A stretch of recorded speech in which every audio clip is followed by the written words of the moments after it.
বিতর্ক আর পাকিস্তান ক্রিকেট যেন ওতপ্রোতভাবে জড়িয়ে গেছে।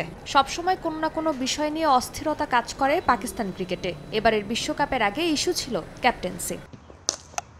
ওডিআই বিশ্বকাপে ব্যর্থ হওয়ার পর দেশে ফিরেই অধিনায়কত্ব ছেড়ে দেন বাবর আজম। ওই সময় টি-20 দলের দায়িত্ব দেওয়া হয় শাহিন শাহ আফ্রিদির কাঁধে। তবে এক সিরিজ পরই শাহিন আফ্রিদিকে সরিয়ে দিয়ে বাবর আজমকে ফেরানো হয়, যে কারণে বিশ্বকাপের আগে দলের মধ্যে বিভেদ তৈরির গুঞ্জনও শোনা গিয়েছিল। এবার টি-20 বিশ্বকাপের প্রথম পর্ব থেকে পাকিস্তানের বিদায়ে আবারও আলোচনায় অধিনায়কত্ব প্রসঙ্গ।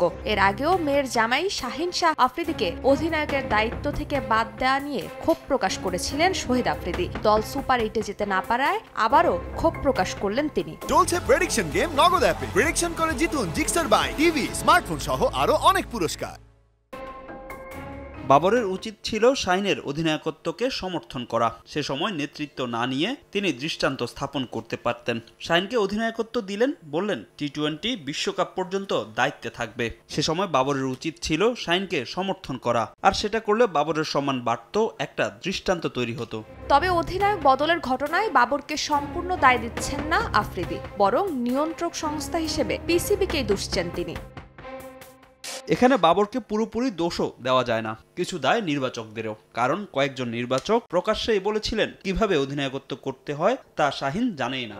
নাটক এখানেই শেষ না। নিজেদের রীতিমতো হাস্যরসের পাত্র বানিয়ে ফেলেছেন মোহাম্মদ আমির ও ইমাদ ওয়াসিম। বিশ্বকাপের আগে অবসর থেকে আন্তর্জাতিক ক্রিকেটে ফিরে এসেছিলেন এই দুই তারকা, কিন্তু ভালো স্মৃতি নিয়ে যেতে পারছেন না তারা। আবারও বেছে নিতে হচ্ছে অবসরের পথ। এদিকে শোনা যাচ্ছে বিশ্বকাপে বাজে পারফর্ম করা ক্রিকেটারদের দল থেকে বাদ দেওয়ার কথা ভাবছে পিসিবি। ফারজানা জাহান প্রিয়া, সময় সংবাদ।